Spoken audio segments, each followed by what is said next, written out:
Hello, everyone. Welcome to the Knowmads Podcast. I'm your co host, Prachi. And I'm your co host, Bhavya. Most of us who grew up in a bilingual or a multilingual home often wonder if the new babies in the family will be able to understand these different languages. In this episode, we dive deep into the fascinating world of early language development in children. Our guest today, Christina Diaz Griep, is a psychologist from University of Houston. Research involves understanding how children growing up in bilingual and monolingual households navigate the intricate journey of language acquisition. So, let's go.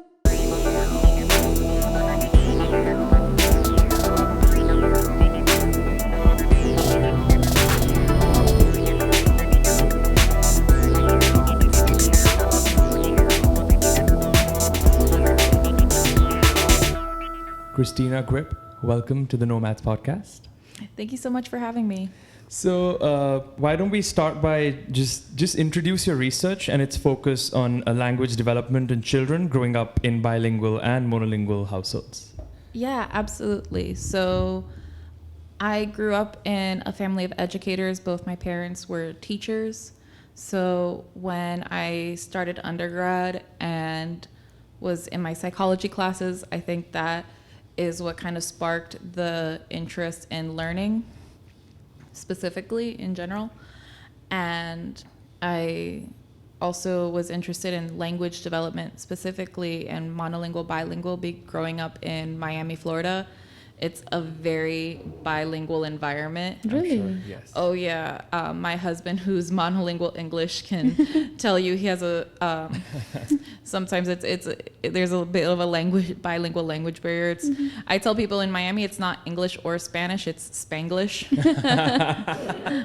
And yeah, so I was always interested in, how it might be different for a monolingual versus a bilingual growing up. And especially because my grandparents, they passed down the Spanish language to me and always emphasized that it's part of our culture, and passing down the Spanish language to future generations is just passing down our culture.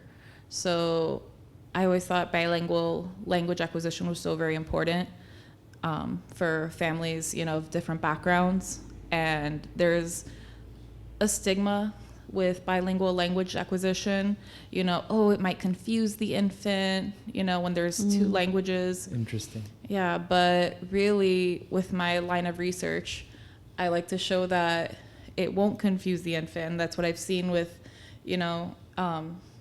with reading papers as well, looking at and doing my own research that, kids can easily pick up a second language. It's not necessarily confusing for them. And also show ways that parent interactions can facilitate that bilingual language acquisition so that we can pass down our culture through language to future generations. That's actually interesting because both of us, with Prachi's household, I think it was more than two languages. Yeah. Much more than two. But for me, yes. So my family as well was Hindi and English. And again, I think I wasn't confused at all. Yeah, like a fun question people ask me sometimes is, how do kids know the difference between two languages? And I say, simply, they just do. Yeah, exactly. What's really, really cool is that very young infants, newborn, are able to distinct sounds between different languages that an adult might not pick up. Wow. Yeah. Oh. So they have the capacity of hearing all different sounds that might not be from their native language, and it isn't until about 10 months that they start to lose kind of that being able to pick up the difference between those sounds. Wow. So, how does your research examine the impact of cultural practices on language development and parent-child communication patterns? So our research, we kind of look at bilingualism through like a sociocultural lens. So like I mentioned before, language is an extension of our culture. So bilingualism is also technically would be an extension of one's culture, their culture, like Miami culture, bilingual. Right. And there's also different practices and different impacts when it comes to the communicative patterns between parents and infants that might be seen in different languages and might be seen with bilingual versus monolingual parents. Right. And do you think there's a significant difference between if someone's, say, in a household with two languages, or like, I mean, as adults, obviously it becomes very difficult to learn more than the language that you've grown up with. But how difficult it is for a child to understand that, okay, this is something, I mean, for me, for example, like, I just grew up and I knew more than one language. It wasn't something that I was aware of. So when does that start? When do kids start being aware that there's more than one language? Honestly, like I said, like from birth, you can kind of tell the distinction between the two languages. And with different languages, there's differences in, for example, speed. There's differences in pitch. So like if I start speaking in Spanish, people tells me my voice sounds different, and I don't know if you've experienced that as well. Speaking more than one language, your voice sounds different. I'm pretty sure, yes. Yeah. So with kids, they're very smart and they pick up on things rather quickly. So unfortunately, we can't directly ask infants like, "Hey, how do you know?" But we use different research techniques to try to figure out, can they spot the difference? And what my thinking is that because of these differences in languages, they can hear, oh, mom's talking this way, she's speaking in English. Oh, dad's talking this way, he's speaking Spanish. But there's also some families that will have that one parent, one language technique. Oh. So that's one way infants can tell the difference of, okay, mom speaks to me only in Spanish, dad speaks to me only in English. Right. So as long as there's high quantity and quality of each language, then the child should be able to pick up, okay, this is a different language. Right. Another thing that was like something that we think about sometimes is that when you're from a household that speaks more than one language, there ought to be one language that the child or even us are thinking in. And then we decide that, okay, even though we're thinking in that then our brain automatically decides it doesn't matter what language we're thinking in. Right now, it's demanded from us that we speak in this language. So how does a child pick up on their thinking language, if that's a thing? That's a good question, and I don't know if there's a way to be able to tell like which language a child is thinking in. I know that we all have a dominant language ultimately at the end of the day. But yeah, for example, with that one parent, one language scenario, we've seen kids with that code switch pretty it seems simply between mom and dad. They'll say one thing to mom and then they'll look at dad and say something in a completely different language. Right. Okay. Oh, okay. Also, to add to that, I think just cognitive development is essentially at its full pace at that stage, at that point in time. Oh yeah, before the age of 3, the brain has the most massive, quickest brain development than any other period in the development, which is why I was really interested in focusing on early cognitive development when I came to my PhD. Oh, wow. So you already mentioned that, but was choosing this particular research very organic, or like you just stumbled upon it? What led to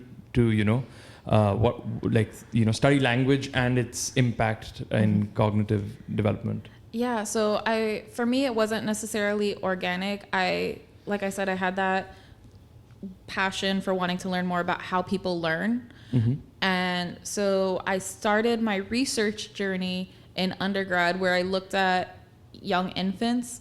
And what was really cool about that lab was it looked at how fine motor skills can be predictors of language development. So we looked at kids performing tasks like peeling a sticker, grabbing a toy from a container, and then looked at that as a predictor for their language development. So I thought, oh, I think that also is what sparked the interest in research on language, because I liked language, I like psychology, I like learning, and that was like, oh, I could make a career out of this. That's so cool. But then after my next experience at a lab was at the University of Central Florida, the Adult Development and Decision Lab. And with that lab, I became really heavily involved in a project called Science Learning, where we looked at learning between younger adults and older adults. And in that study, we looked at 3 different modes of learning.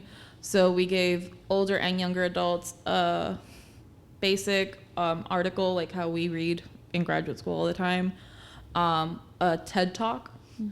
And it was an article, but it was very like interactive online. It was like a website where you could highlight and you see the definition, or highlight and you see the source. It was very interactive, and we looked to see if there was a difference between how younger and older adults learned. Okay. And just so you know the ending of the story, apparently both older and younger adults actually learned more from the original article, which was really interesting and surprising. Okay. But when I was in that lab looking at older adults versus younger adults, which again, very great research, and I loved working in that lab, I was still kind of curious about the emergence of intelligence, the emergence of learning. I also happened to be it was at Central Florida. I was working at Disney World at the time, so surrounded by a bunch of kids and surrounded by their curious nature. And, you know, infants, something I love about early cognitive development is, it's very nerdy. But there's this research, one of the primary researchers in cognitive development, Piaget, he had these stages of cognitive development. And the first stage, which is from birth to about 2 years of age, is sensory motor. And it's how infants explore the world with all of their senses. Yes. Okay. So if you see a baby, you see them putting things in their mouth. Yes. My son right now touches every surface he can. And like, especially if it's a new surface, he's just fascinated by the different textures. So that's what sparked the interest in early cognitive development, because it was that sense of wonder that young children have, and it's that passion for wanting to learn, because I want to learn how babies learn, and they also want to learn. So it was just a bunch of learning involved. Amazing. All right. So what is the concept of parent scaffolding, and how does it guide the interaction, the parent-infant interaction? Yeah. So that's a really great question. I think what's really incredible is that parents, whether we realize it or not, are our first teachers. Whether they're intentionally teaching us 2 languages or not, they are, or, you know, they're the ones who teach us our first words. They're the ones that teach us, you know, about our native language. Again, they might not be sitting down and telling us, oh, here's the grammatical structure, here's how the sentence should be formed. No, they're just talking, and we pick up on that. And with parent scaffolding, they do, again, whether it's intentionally or unintentionally, different things to help the infants learn. And with my lab, we look at word learning, how infants match the verbal word that's spoken to the object.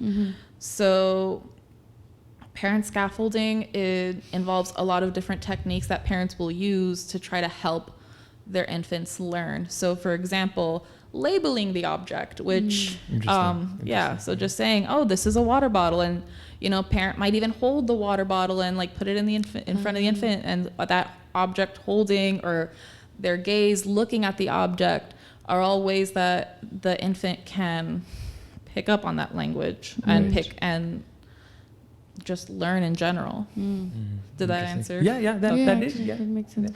And what do you think are some of the milestones in terms of cognitive development in infants, or like all the stages? What do you think are in your, like, because I mean, we feel that, you know, when we are looking at a child grow, we see that, okay, it's 3 months old and now he's going to do this. Now they're 6 months old, now he does that. What are those milestones in terms of cognitive development? So a lot of the things that parents tend to notice is the stages of language development.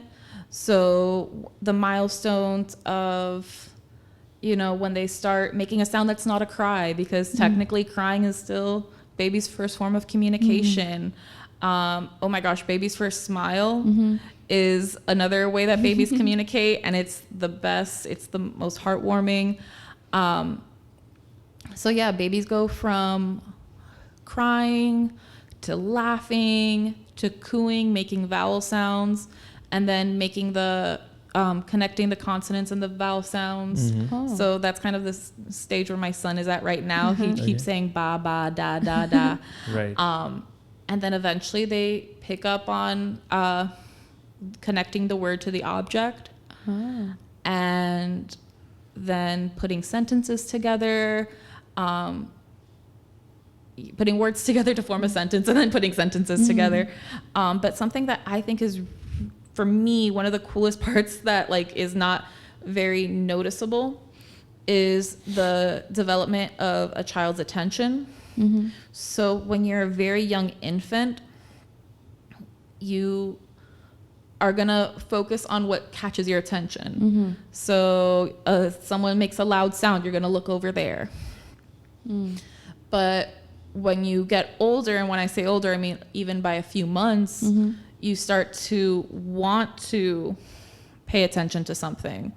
So rather than I'm paying attention to it because it's stimulus driven, it's more internally driven. Like, oh, I want to look at this.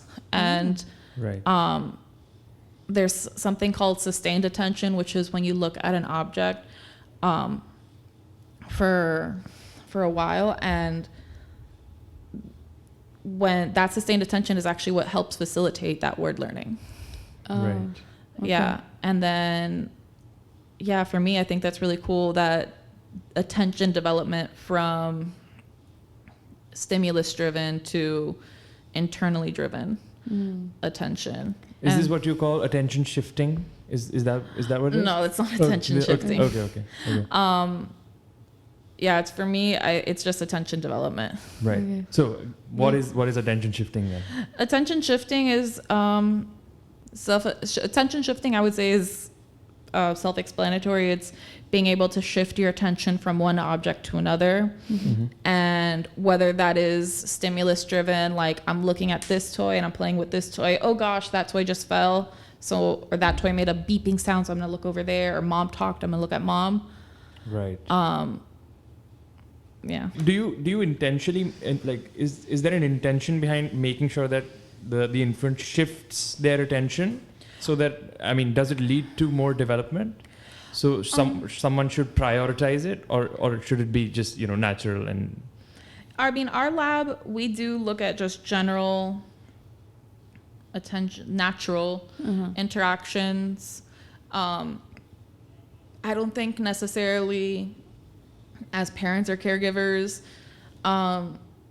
we need to make sure our kids are looking at everything, because something that I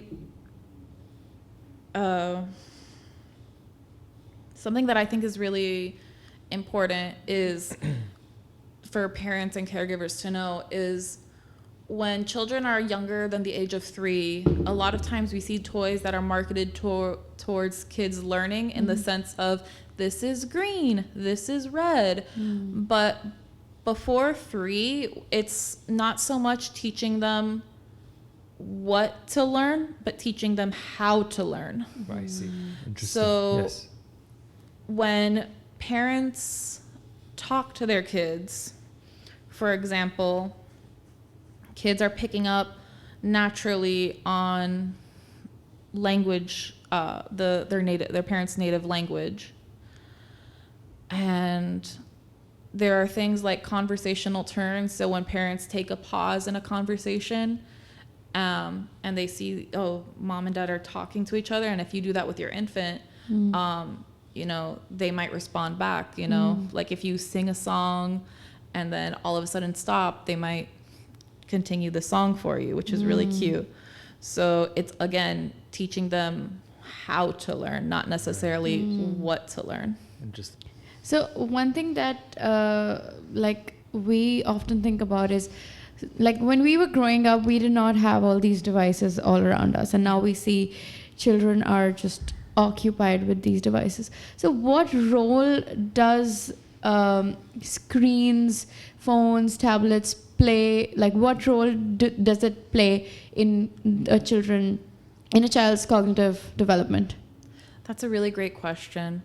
So I feel, and this is my personal opinion, that when it comes to like this new era of technology, I feel like since they're still kids themselves that are looking at the technology, it's going to take until they're older, be in school, high school, college, to be able to see what impacts it does have. But I will tell you what we've observed now as they're still kids with screens is that unfortunately sometimes screen time can inhibit parent conversation. So I think I mentioned it before, but it's most important thing when it comes to language development, whether it be monolingual or bilingual language development, is the quantity and the quality that kids are receiving from their parents. So when the TV's on, it's hard for a parent to be able to, you know, talk to their kid because sometimes the parent themselves is distracted as well. And also when you have toys that make their own sounds, like beep, beep, beep, beep, you know, it's hard for the kids to interact. The kids don't really interact with objects. They interact with people. That's an interesting statement. Yes. Yeah. So it's not always a bad thing, because I'll tell you, as a mom, sometimes, you know, we need to clean the house and we need to put on something really quick for the baby to watch, even though it's not recommended. It's recommended 0 screen time before the age of 2. Okay. But I will say what I like about that American Association of Pediatrics, AAP, is the one who recommends no screen time before the age of 2. But they do say that FaceTime is okay. So if you're FaceTime grandparents, and that's because with FaceTiming grandparents, they still get, you know, a response. So kids, not only, they're learning everything. You know, they're learning, you know, when I have something, I'm causing an effect. So when they're talking to grandma and grandpa responds to them, and they have that interaction, that should also be something that helps, rather than just a screen of, you know, someone, a video of someone talking to you would be different from FaceTime. But yeah, I don't want to say screen time is terrible. I don't want to say it's bad, because, you know, some moms, we need it. Like, you know, we're not going to keep the TV on for hours. Yes. But if I need to do the dishes really fast, you're probably going to watch an episode of Bluey. So I don't want to mom shame anyone, and, you know, but I think what I do with my son to try to help with screen time, especially if it's like, I shouldn't multitask. Multitasking isn't great, but if I'm multitasking, like I'm writing on my laptop and my son's on his swing watching TV, sometimes I'll point to stuff on the screen like, oh wow, do you see that? And like, you know, so he's still having input from me as his mom. Okay. Whether that's good practice because he's talking from the TV and me, that's probably not the best, but you know, that's what I do to try to help with screen time. Again, it's not advised. I don't do it often, but I'm not going to. It's better if there's no screen time, but it's not the worst case scenario if there's a little bit, in my personal opinion as a mom, because again, I don't want to mom shame. But yeah, as long as you're giving some amount of interaction, I think that accounts for the process to keep going. Exactly. So you said something like multitasking is not good. Can you elaborate on that? Yeah, I mean, I think we've all been in that scenario where we're trying to do more than one task. And this is cognitive, not necessarily development, just cognitive psychology research. We've all done that task where we're trying to focus on more than one thing. Texting and driving is a great example. You're not focused completely on both. And, that's why it's not recommended to multitask. And that's, again, just a general cognitive psychology standpoint, not necessarily something from a developmental standpoint. Right. So as a psychologist, what's your strategy going to be for your child? Oh, gosh. I will say something that one of my developmental psychology teachers, professors from UCF taught me was, not even taught me, something that she told me was that in Western culture, specifically American culture, there's this question always of how fast until my baby can talk, how fast until my baby can crawl. When, in other regions, other places of developmental psychology, the focus isn't necessarily how fast or like how can we make them talk. The focus is more like how can I get them to talk quicker? How can I get them to crawl quicker? Right. And most other there are a lot of other developmental psychology, and I will say it's a big focus in some American parents and American caregivers, and some American developmental psychologists, but not all of them. Not all American developmental psychologists are focused on how to make them talk quicker. And that's something that I'm taking with my son. Not only am I taking, my experience for language development and just trying to talk to him as much as possible, allow him to have conversational turns. So pausing so he has a chance to, even if it's just babbling, so he has a chance to tell me, hey, how was your day? And he'll be able to have some sort of response, whether it's ba, ba, ba, ba.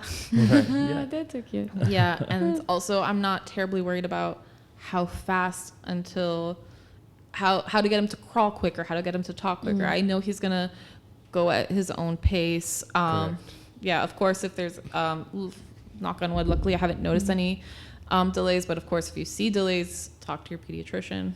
Right. But it's when it comes to babbling or saying their first word can be as early as 10 months or as late as 18 months, I want to say. But a lot of parents want to get that 10 months and want the baby to, say it at their 10-month mark or as soon as possible. And if it's not there, it's like, what's wrong with what's going on? And it's a range. It's, not necessarily, it has to be within that range. Obviously every child has their own pace. Timeline and pace. Yeah, that's That right. is correct.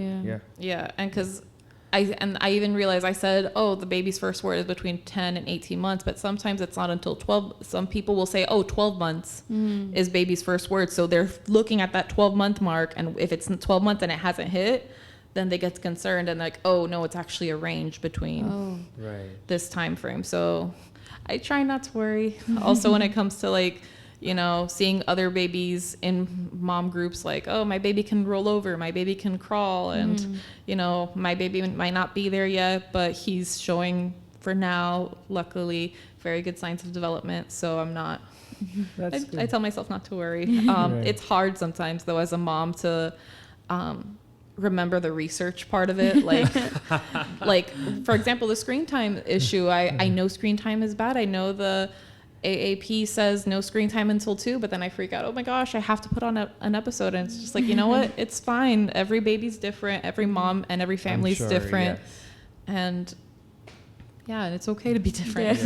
Yeah. That's what makes statistics great, because it's variance. That's right. That's right. So your research emphasizes the role of parental references like gaze, verbal phrases, labels, like you said, and hand actions. Can you give us insights into how these references impact infant object looking and word learning? Yeah, that's a really great question. So it all also goes back to infant attention and whether the attention is stimulus driven or internally driven, because infants will follow parent gaze when it's their intention, when they're when they're pursuing, when their attention shifting is internally driven. So these are all different ways that parents will try to get their child to look at an object. And in our research, we call it a visually optimal naming moment, which is when the infant or child is looking at the object while the parent is saying the name. Okay.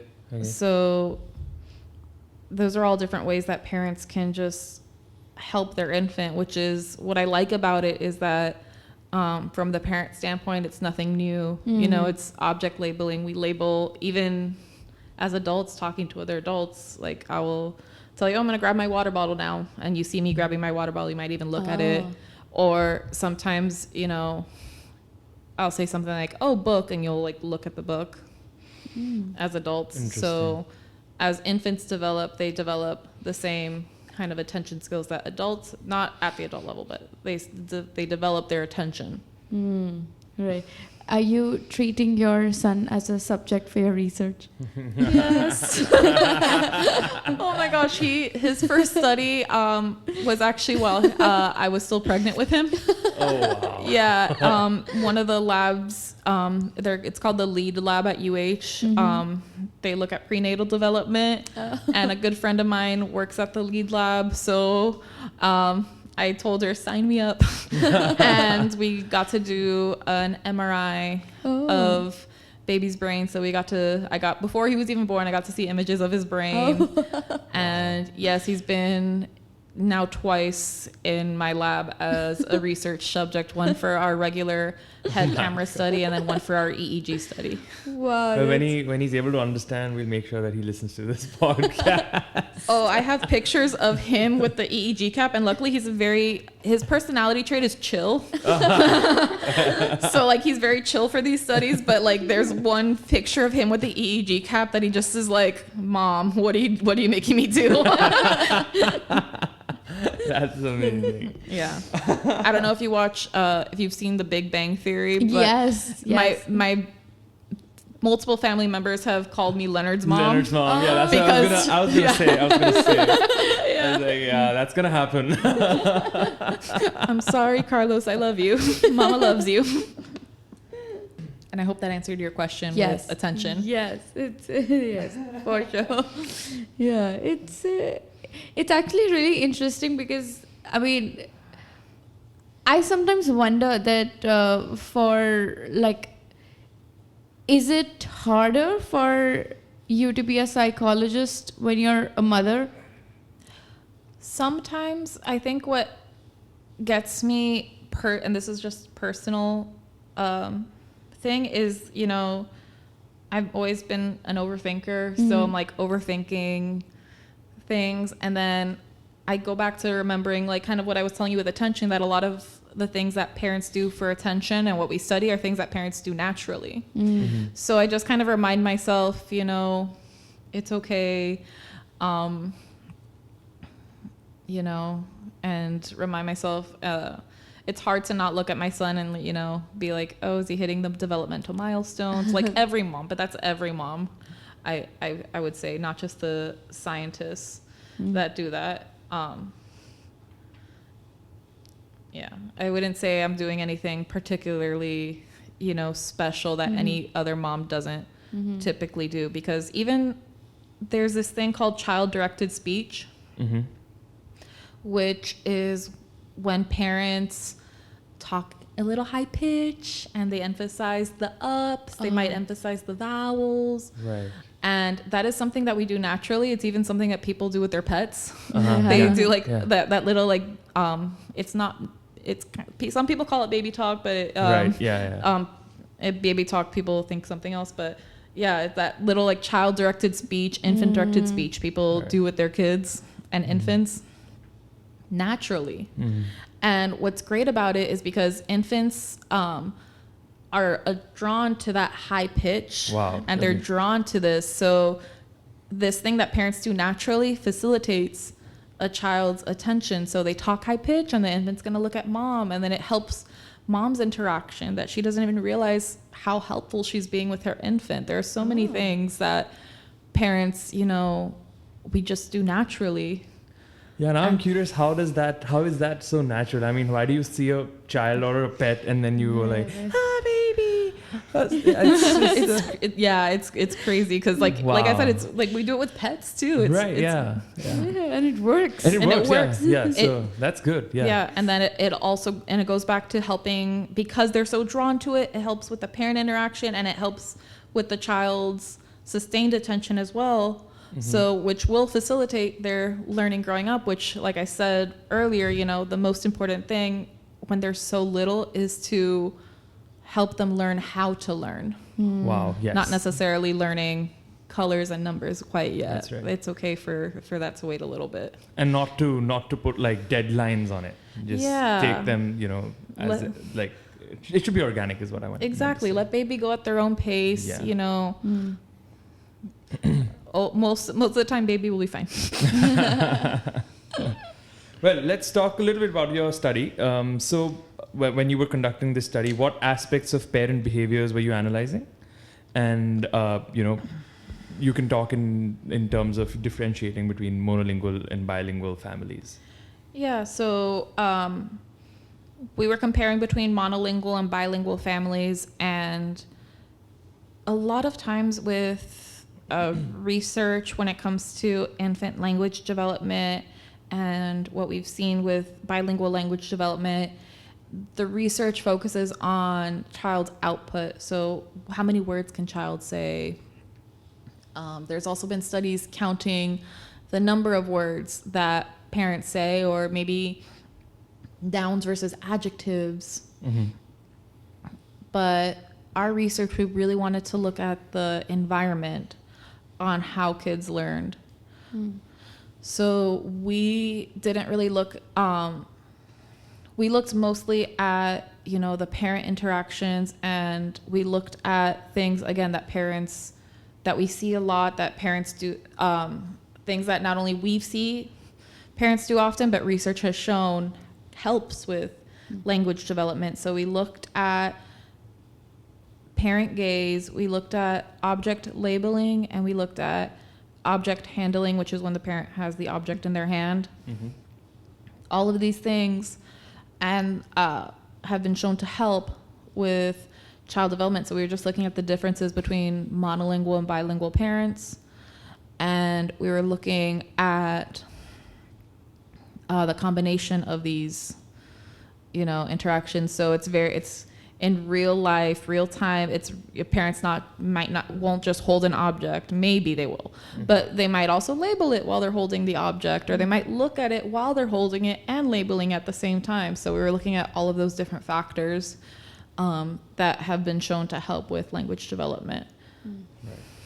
So the question is that, you know, you've studied these behaviors, you know, different sociocultural with cultural backgrounds, having, you know, with many languages in a single household leads to, you know, different sort of cognitive development.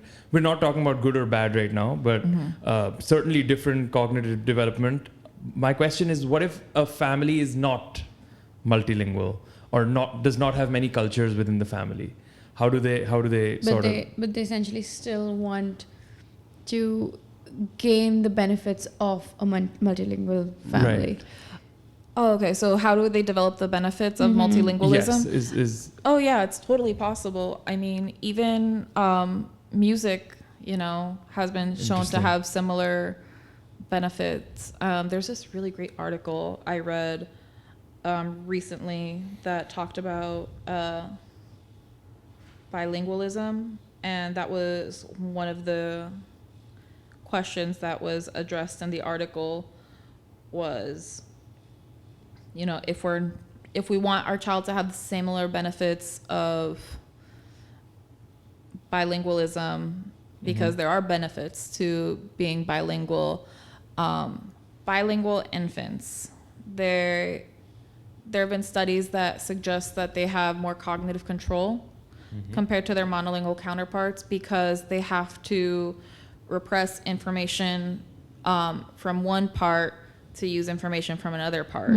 So when it comes to like switching languages, and there are other examples like music that can exposing your child to music that can really help them as well with cognitive control. And what were some of the findings regarding your research? Like, what benefits do you think that children, reap being born in a bilingual family? I mean, our research, my lab, we look mostly not necessarily at like the benefits of bilingual versus monolingual. Especially the study that we just did just looks at the differences between parent input, Right. because there's a lot of studies out there that are looking at how is being exposed to more than one language beneficial compared to not being exposed to more than one language. So our lab's focus and my research focus really is just on the differences between parental input beyond just the linguistic differences. Like our study, what I loved about that paper that we did was that we looked at our findings were that although in the lab setting, parents that spoke more than one language overall had less number of words spoken, they had the same number of visually optimal naming moments as the monolingual parents. So, there might not be as many words that the child was exposed to quantity-wise, but those quality moments of hearing the word while looking at the object, those were the same for both monolingual and bilingual parents. Oh, I see. Yeah. Okay. that's interesting. So, given your research on parent-child interactions, can you suggest practical ways that parents in different language contexts can effectively engage with their infants to support language development? Yeah, I mean, the biggest thing, I'm going to keep talking about quantity and quality. Yeah. But yeah, I think as long, if the goal, there's different reasons why people want to expose their kid to more than one language. And if the sole purpose is because I want them to know both English and Spanish, for example, because that's their culture, or if the sole purpose is I just want them to know both languages, then I would just suggest quantity and quality of each language. So, for example, if you were in Houston and it's very English speaking outside these walls, outside the home, probably focus more on the other language, if it's Spanish, for example, inside the home. So they try to get as much balance between the two languages as possible, because if at home you're doing 50-50 and then at home it's 100% the other language, they're gonna be more dominant in that language. Right. But it really depends on your goal, because some parents want their child to speak more than one language because I heard that it has good cognitive processes for their child. And if you are fluent in more than one language, or you and your partner combined can make a bilingual environment for your child, then go for it. But if you are not bilingual and you want to give your child the benefits of that cognitive processing that infants have, there are other ways to go about it. It doesn't necessarily have to be bilingualism. How was it for you when you were a child at your home? When I was a child, so my parents both spoke English primarily in the house, but my grandparents They came from Cuba. And what's funny is that apparently, I found out this recently, they told my grandparents told my parents, you have to speak to her in Spanish, so she learned Spanish. But then when I would go to their house, it was all English. Do you want a sandwich? Do you want a smoothie? And then it's like, and then they would look at their parents like, you just told us we have to speak Spanish to her. That's so funny. Yeah, but I to this day, like even texting my grandmothers, like I always try to speak to them in Spanish so I can, have that practice myself. I don't want to lose Spanish either. And especially now with my son, I want to pass down the culture and the Spanish to him as well. So I practice as much as I can. But yeah, growing up, it was English in school. But, in Miami, like, you'll go to like the little bakery down the street and they might mainly speak Spanish. And I feel like in Miami, there's always an assumption that, oh, you probably speak Spanish. Right. No matter who you are, what you look like, it's like they might start talking to you in Spanish. Right. I feel like there's some vibe though they get, like because sometimes they'll start talking to you in English and you're like, how do you know I don't primarily speak Spanish?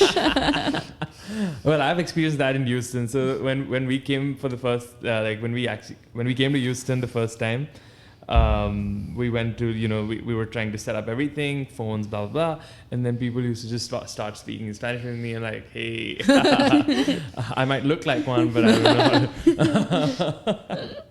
Yeah. Interesting. And the crazy thing with Cubans is that they look, because there's European ancestry and then there's African ancestry, it's like an indigenous ancestry as well. Anything could look Cuban, and everyone looks Cuban. Right. If you go to Miami, everyone looks Cuban. This is zooming out a little. Doing this bird's eye thing on your study, I know that you're not claiming that one is better than the other, and you're only studying the differences between these two environments. But were there at any point hints of one being better than the other or something like that throughout the research? I don't feel comfortable answering that. I'm sorry. Okay. All right. Yeah, because. Yeah, like the problem is that, and that was something that people were worried about with our research, is that it would show that, bilingualism is worse, and it's really not. And like I said, people are scared. I don't speak more than one language, but I want my infant to learn.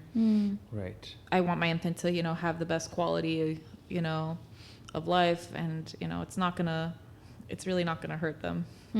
Okay. I understand. Well, the only reason I asked that question was because I was actually curious and was thinking that all of this, the research that you're doing right now, should actually be included in when a couple decides to get pregnant or something like that. That see these are the things that you need to be aware of. So I mean, when something has to be included in some natural course of life, there has to be something better than the other. That's the only reason I asked that question. I wouldn't say one's better than the other. Right.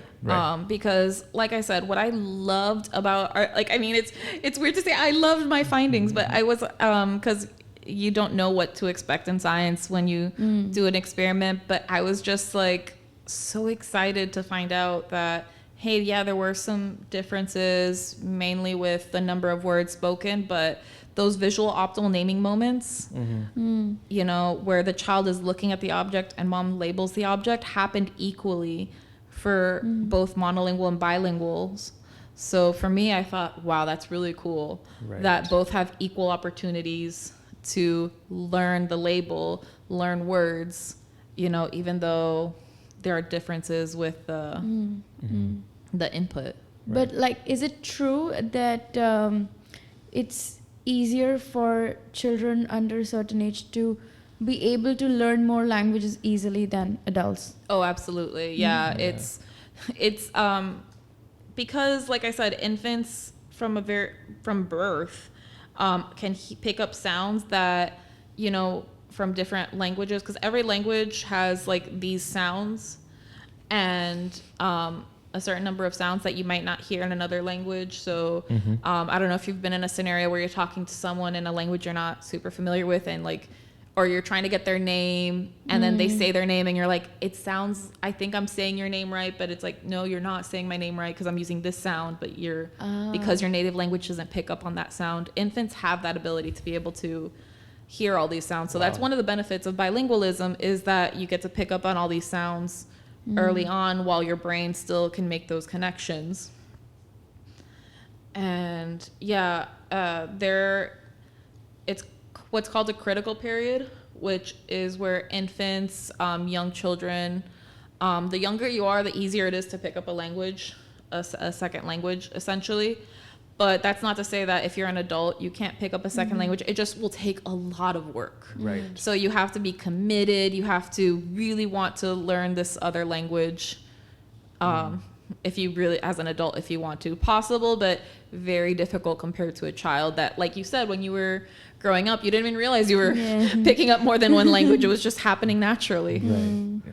Well, what you just said happens to me all the time. So my name is Bhavya, but the initial two letters, like the way I spell it in English, essentially there's no way of spelling it in English, but the only way to spell it is having a B and H. But Hindi has that B and H combined, but the bh in English does not exist. Yeah. So every time I'm trying to explain someone, this is how you say my name. It's like, I'm like, yeah, man, just call me something else. Oh, that's so unfortunate though, because it's your name and people should know your name. It's your identity. Yeah, but yeah, I completely feel that. So you're absolutely right. Yeah. Well, according to you, do you think your findings should, or not just yours, but like the findings of this particular research should be included in, when someone's deciding to get pregnant? Should they have these resources to learn from?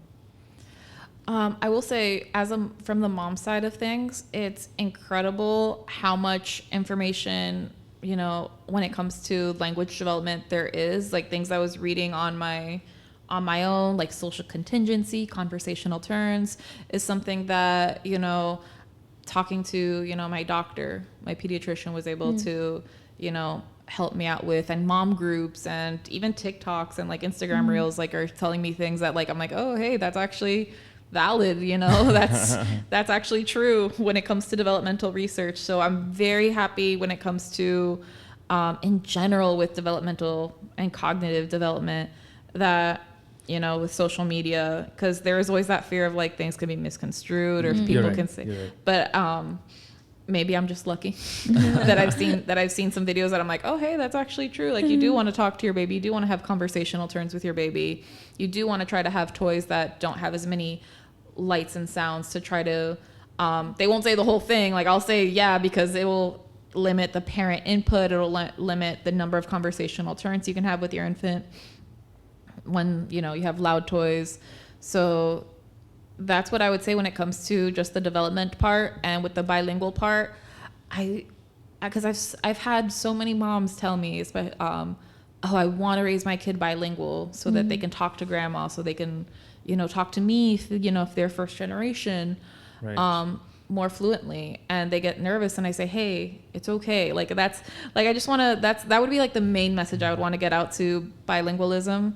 Families with that more than one language, it's totally okay to speak to them in more than one language. They can learn it, as long as you have good quantity and quality. They'll be able to be great. They'll be able to pick up both languages without even knowing it, realizing it. Yeah. Very interesting.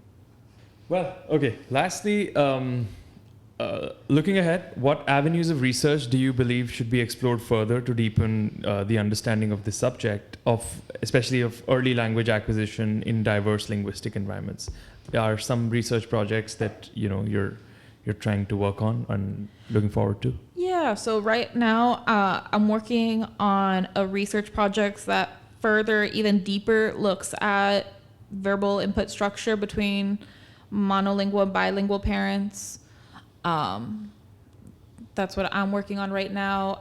My research, we're also looking at bilinguals from at-home environments, because when your primary language is not English, but you go into a lab that all the research assistants are speaking in English, and you might be tempted to go to English, even though you are more comfortable in another language. I feel like at home, you be more comfortable speaking in a native language. So expanding my research to the home setting is something that we're looking into. And then also with cognitive development for such early, for such young kids like infants and toddlers that can't talk to us yet. We can't say, hey, can you tell me what you were focusing on more?